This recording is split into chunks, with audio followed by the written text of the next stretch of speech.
hopping on a ferry boat to go to the Magic Kingdom, where today we are going to be traveling back to the year 1973.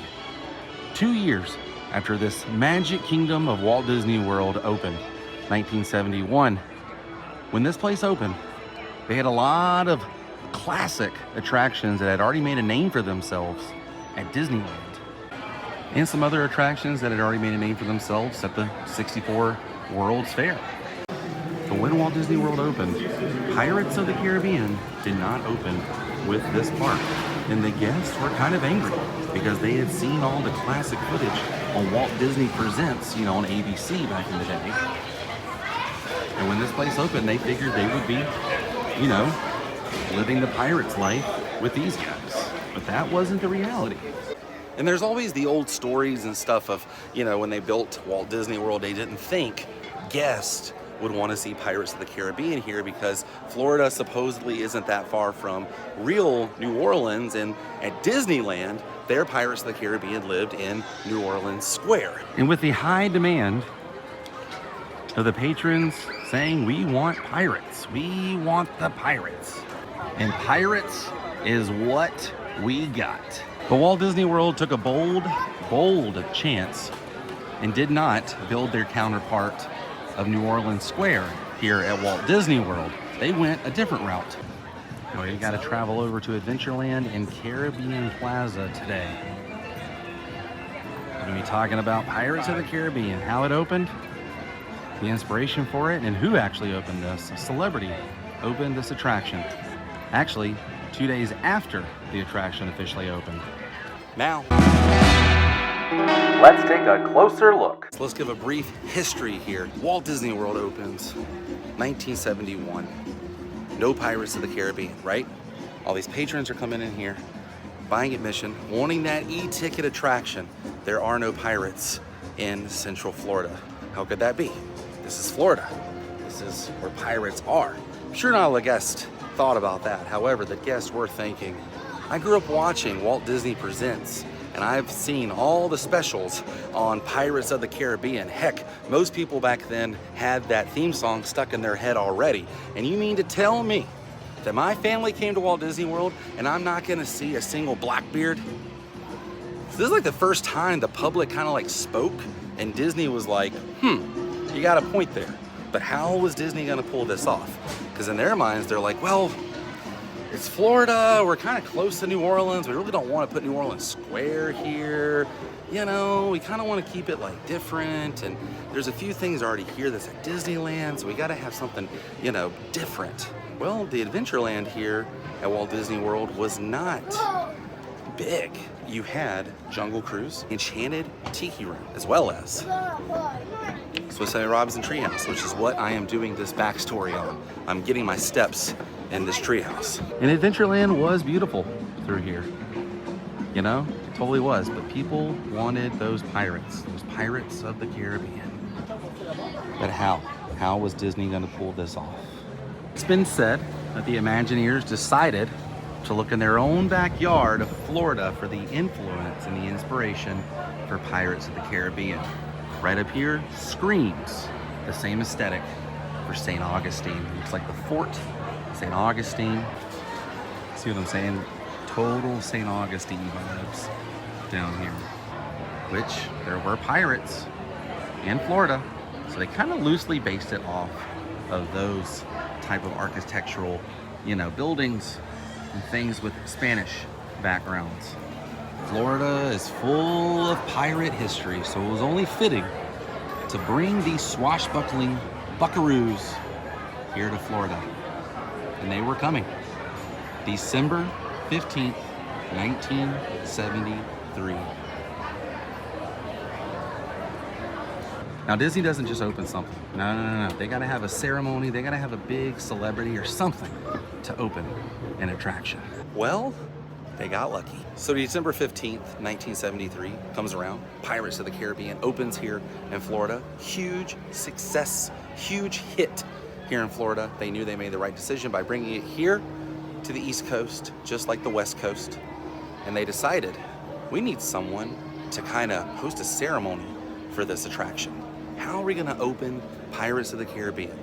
Well, December 15th and 16th, Rock Hudson is going to be here at the Magic Kingdom to host the candlelight processional that took place here at Walt Disney World at the Magic Kingdom, not Epcot, because Epcot didn't open until 1982. So Rock Hudson on December 17th, 2 days after Pirates of the Caribbean, opened this attraction officially with a pirate sword and a rope, cut it.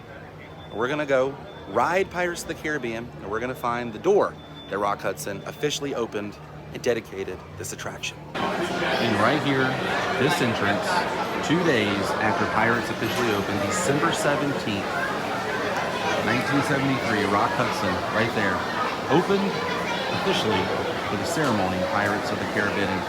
Pirates of the Caribbean cutting the rope with a sword. It happened right here. So now you know, when you go through this entrance, which is the fast pass, you know, the lightning lane. This is the Rock Hudson door where he cut and opened this place officially with a pirate sword.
Now before you could see any of that straight ahead, here Frontierland was very flat. If you were riding on the Liberty Bell there, none of this was here, especially Chickapin Hill, now home to the new Tiana Bayou Adventure that's coming soon. But this is the road that can be seen in this one photograph, I believe in both photographs, from the train, because the train station was here in Frontierland, but they didn't have Big Thunder Mountain nor Splash Mountain. But looking back down here, the first photo you can see the show building. And I believe it was looking towards here because the show building for Pirates is straight ahead. And they had a sign saying coming soon, Pirates. Now you can see the show building straight ahead for Pirates of the Caribbean right there. So I don't know if they took the photo from this angle or not. Just kind of throwing that out there, just in case, to cover it. And then there was a different photo. You can see a little bit of the buildings here in Frontierland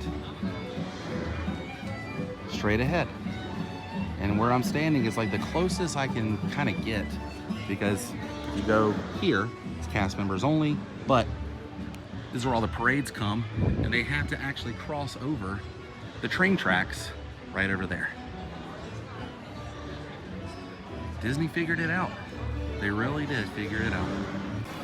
Here's a photograph from opening year. You can see one of the Pirates of the Caribbean cast members talking to a guest. And the entrance was kind of different when this place opened. Most people walked towards this entrance. They didn't have the Pirates of the Caribbean movie franchise flag up yet, obviously back in the 70s. But this is what it looks like current day. Let's match up some more photos in this area. Basically, there was a palm tree dangling in this photograph, but you can see what I was talking about, that side entrance that no longer says Pirates of the Caribbean. And thanks to Retro WW, you can see where it used to say Pirates of the Caribbean here. It's kind of a bird's eye view of this area, but this is the way people used to walk in. This is not, however, where the Barker bird, which they coined the name Peg Leg Pete, he did not sit here. He was over on this side. We're gonna go match that up now. You can see the sign right here, Pirates of the Caribbean, but Pete used to sit right there where it's kind of been darkened in.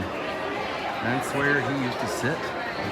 He used to talk to everyone, welcoming you to the Pirates of the Caribbean attraction, telling you what you were gonna see. I can't believe they got rid of them. They should bring them back. They do sell merchandise of Peg Leg Pete. We'll see if we can find the Barker bird in the gift shop. Right here's another angle of Pete. Still can't believe they got rid of them. They should bring it back. Come on.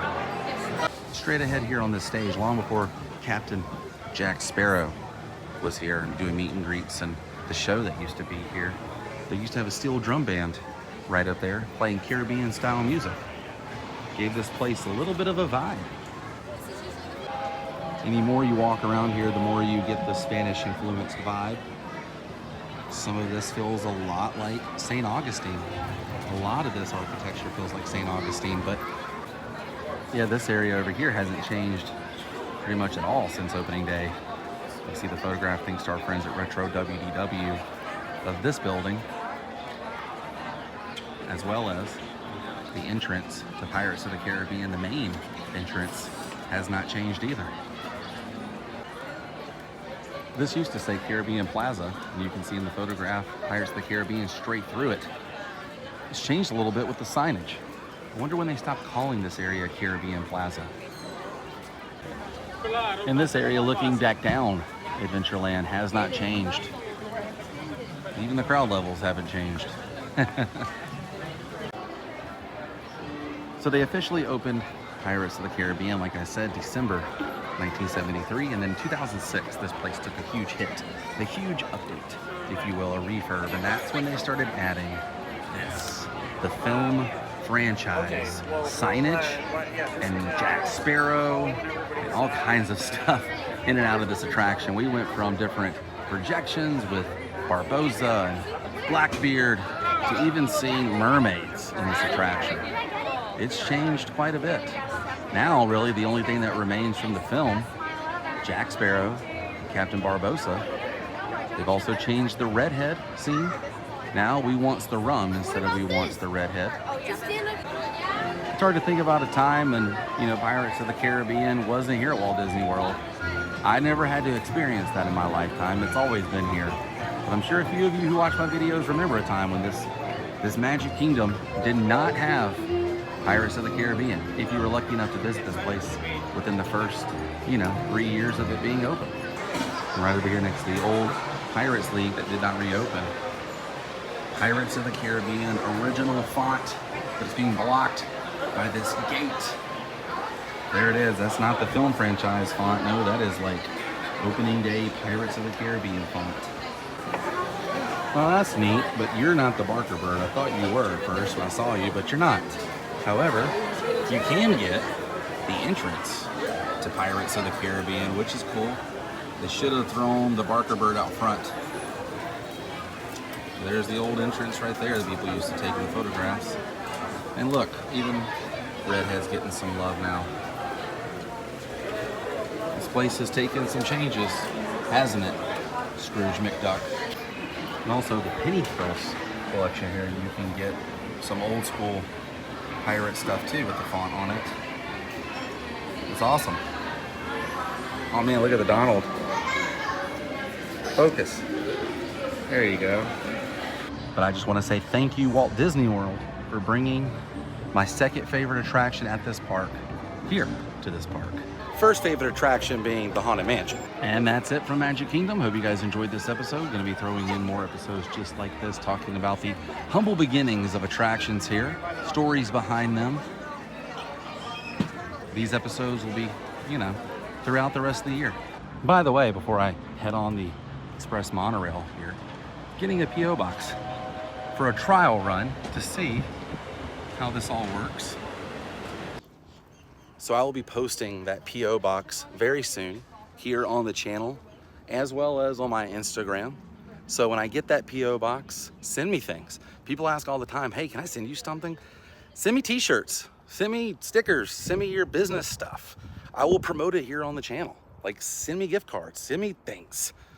And I will also send you guys a sticker if you send me a self-addressed envelope. But more on that very soon. For now, it's time to say goodbye, and I will see you guys on the next adventure. Thanks for being my friend. See you soon. Stay weird. Goodbye.